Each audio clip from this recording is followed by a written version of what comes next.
नमस्कार दोस्तों, मैं राधे गोस्वामी यूट्यूब प्लेटफॉर्म पर आपका स्वागत करता हूं और आज हम बात करेंगे इतिहास के उस टॉपिक की जो राजस्थान हिस्ट्री का टॉपिक है और उनको कहा जाता है मेवाड़। यदि मेवाड़ की बात की जाए तो ये मेवाड़ राज्य है। इनकी उत्पत्ति के जो सिद्धांत है, इनकी स्थापना के जो सिद्धांत है वो इतिहासकारों ने अलग अलग माने हैं। यदि देखा जाए मेवाड़, तो इस मेवाड़ के बारे में कहा जाता है यह राजस्थान की सबसे प्राचीन रियासत है।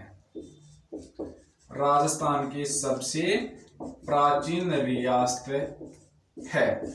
गुरुजी, सारा प्राचीन रियासत मेवाड़ है तो फिर नई रियासत कौन सी हुई? राजस्थान की सबसे नवीनतम रियासत, राजस्थान की सबसे नवीनतम जो रियासत है वो है झालावाड़। राजस्थान की सबसे नवीनतम रियासत है झालावाड़, सबसे प्राचीन रियासत है मेवाड़।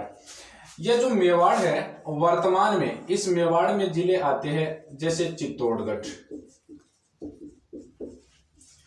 उदयपुर, राजसमंद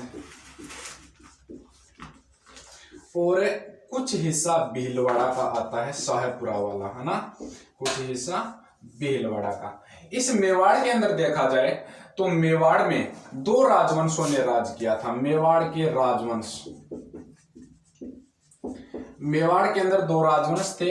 एक तो था गुहिल और दूसरा था सिसोदिया। इस गुहिल वंश के बारे में कहा जाता है कि यह संसार का सबसे प्राचीन राजवंश है। संसार का सबसे प्राचीन राजवंश, संसार का सबसे प्राचीन राजवंश है मेवाड़।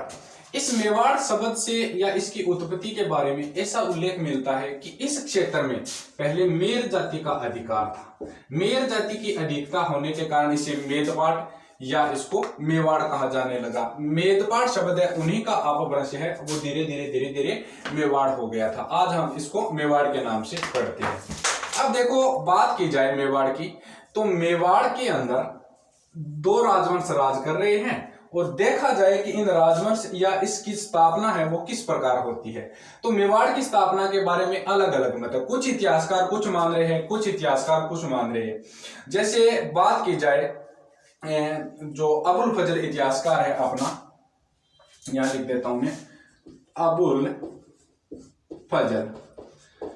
अबुल फजल के अनुसार यह ईरान के शासक नौशे खां की संतान है।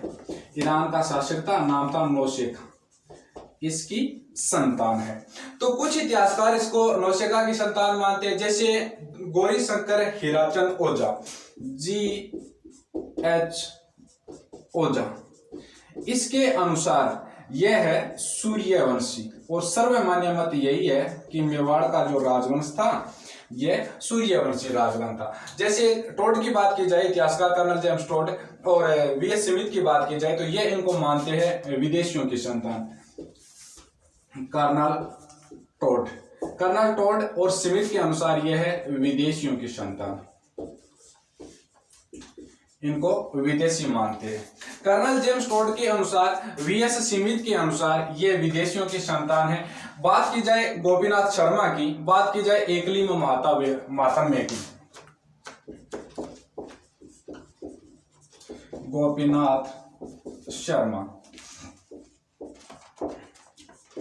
एकलिंग महात्म्य, इनके अनुसार यह ब्राह्मण वंशी है, ब्राह्मण वंशी है। ठीक है ना, अलग अलग मत है इतिहासकारों के। अबुल फजल इसे बताता है ईरान के शासक नौशे खां की संतान। तो क्वेश्चन पूछा जा सकता है कि किस इतिहासकार के अनुसार ये ईरान से आए हुए बताते हैं, तो अबुल फजल के अनुसार ये नौशे खां की संतान है। गौरी शंकर हीराचंद ओझा के अनुसार ये सूर्यवंशी है। इसी को सर्वमान्य मत माना जाता है। सभी इतिहासकार एक मत है कि हाँ, शायद ऐसा हो सकता है। यदि बात की जाए कर्नल जेम्स टोड की, जिसे इतिहास का पितामह कहा जाता है, कर्नल जेम्स टोड बताता है और वीएस स्मिथ समर्थन करते हुए कहते हैं कि ये विदेशी है। गोपीनाथ शर्मा और एकलिंग महात्म्य, ये इन दोनों के अनुसार ऐसा माना जाता है कि ये ब्राह्मण वंशी थे और इस क्षेत्र पर इसने इस प्रकार स्थापना की थी। चलो जो भी मत हो, हमें तो मानना पड़ेगा। सर्वमान्य मत है वो कौन सा है? वो है सूर्यवंशी मत को देखकर हम इनको आगे बढ़ रहे हैं, है ना। सूर्यवंशी मत को देखकर आगे बढ़ रहे हैं।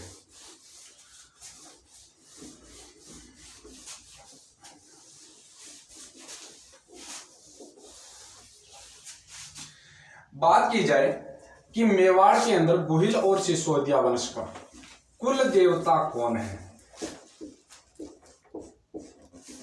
मेवाड़ के गुहिल सिसोदिया वंश का जो कुल देवता है वो है एकलिंग जी।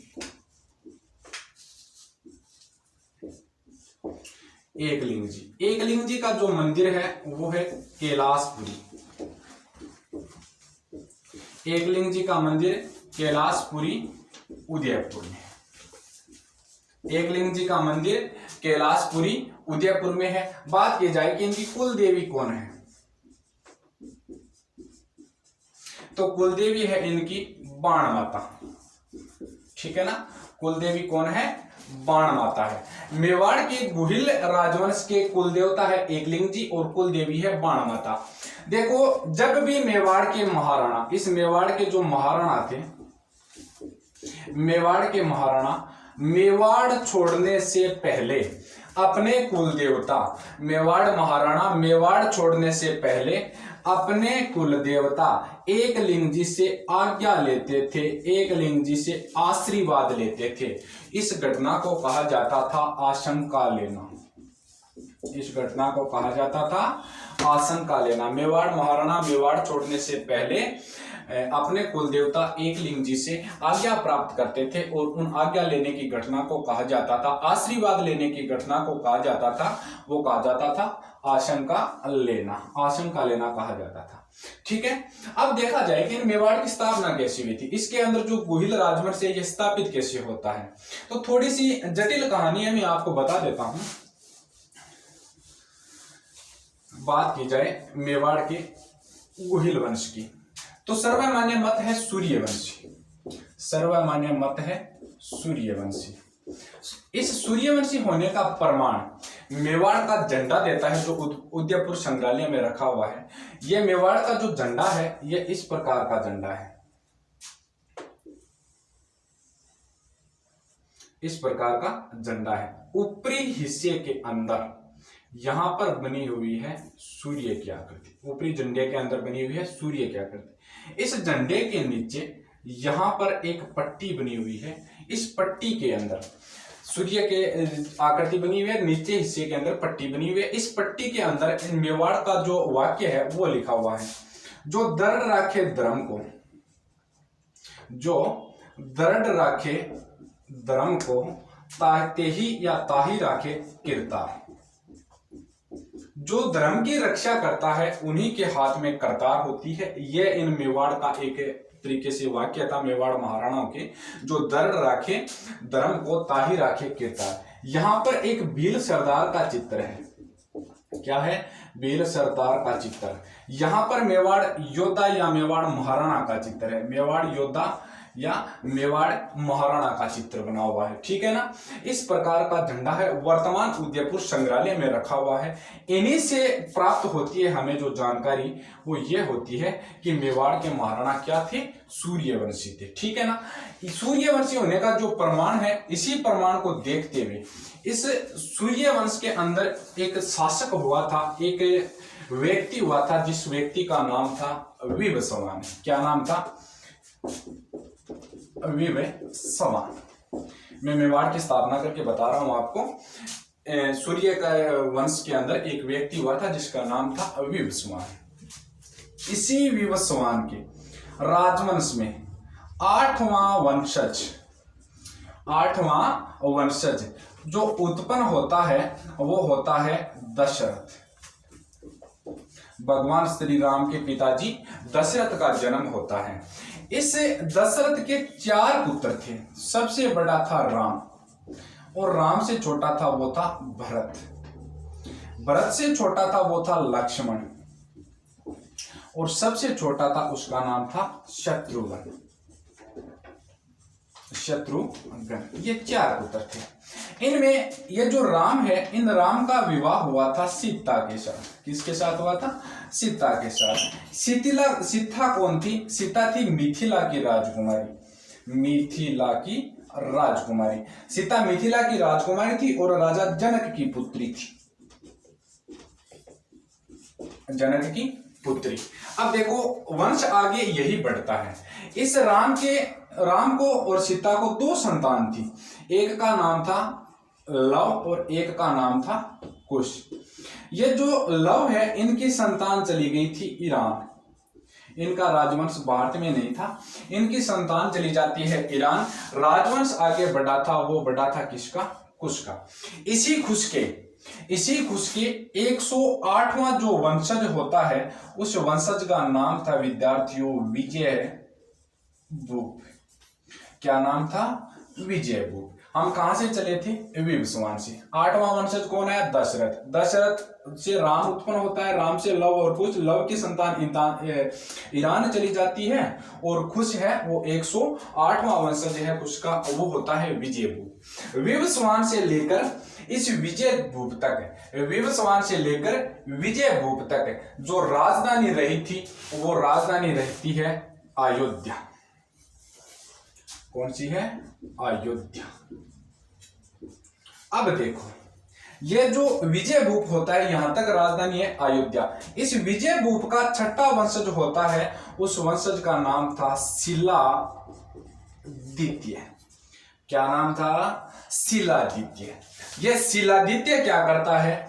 शिलादित्य अपनी राजधानी बदल लेता है, और यह नई राजधानी बनाता है, वो बनाता है वल्लभी नगर गुजरात को। वल्लभी नगर गुजरात को।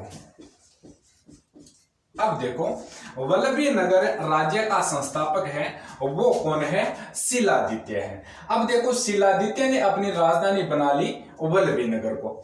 इस शिलादित्य का इतिहास में जो उल्लेख मिलता है, वो ऐसा मिलता है कि शिलादित्य का जो विवाह है, शिलादित्य का विवाह यह किया गया था आबू में। आबू की राजकुमारी थी जिसका नाम था पुष्पावती। क्या नाम था? पुष्पावती। देखो, शिलादित्य राजधानी बदलता है, नया नगर बसाता है वल्लभी नगर, और वल्लभी नगर को अपनी राजधानी बनाता है, और राजधानी बनाकर विवाह करता है आबू की राजकुमारी पुष्पावती से।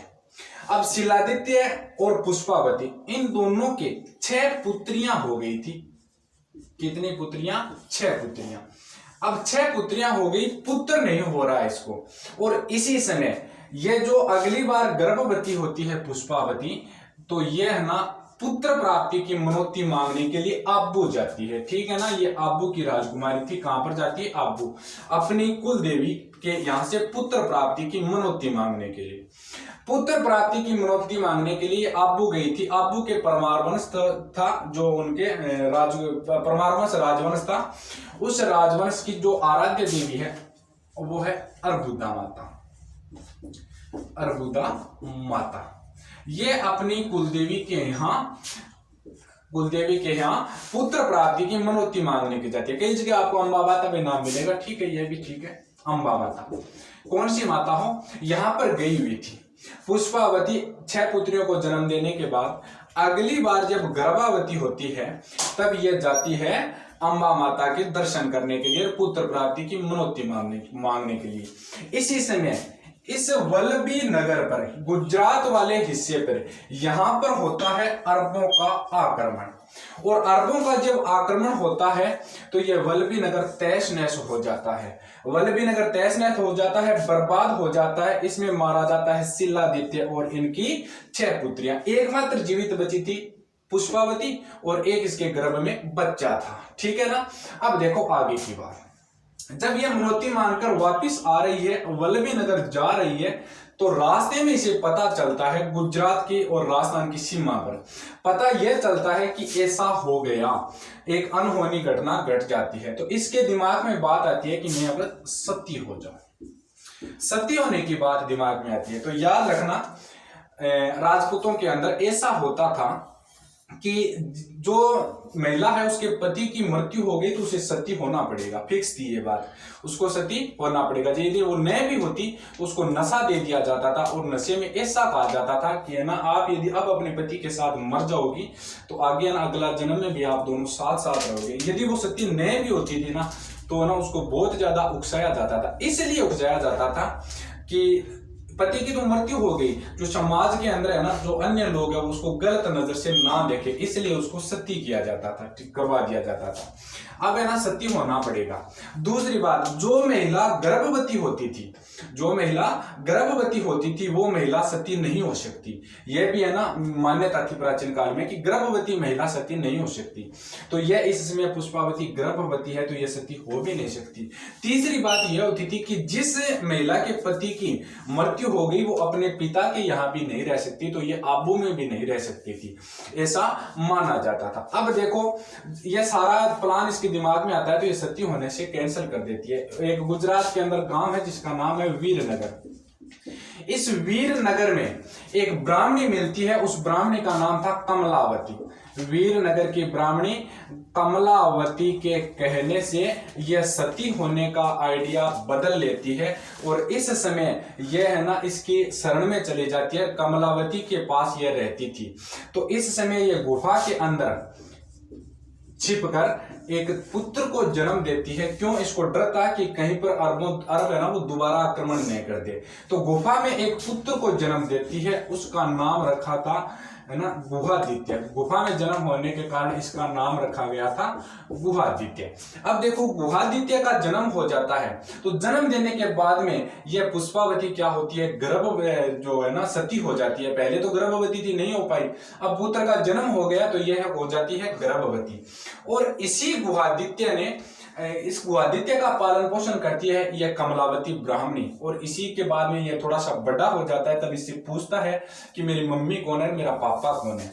तो बिल्लो ने किया था इसका सहयोग, बिल्लो ने सहयोग किया था। उसके बाद में यह गया था वल्लभी नगर। वल्लभी नगर जाता है और यह ना अरबों का नाश करने के लिए गया था। तो अरब तो चले गए थे, यहाँ पर थे ही नहीं, तो है ना वहां पर जाकर इस क्षेत्र में आता है मेवाड़ वाले में और है ना मेवाड़ की स्थापना करता है। मेवाड़ के अंदर गुहिल वंश की या गुहादित्य की स्थापना करता है ना। और वीडियो लंबा हो जाएगा और बात हम है ना अगले वीडियो में करेंगे।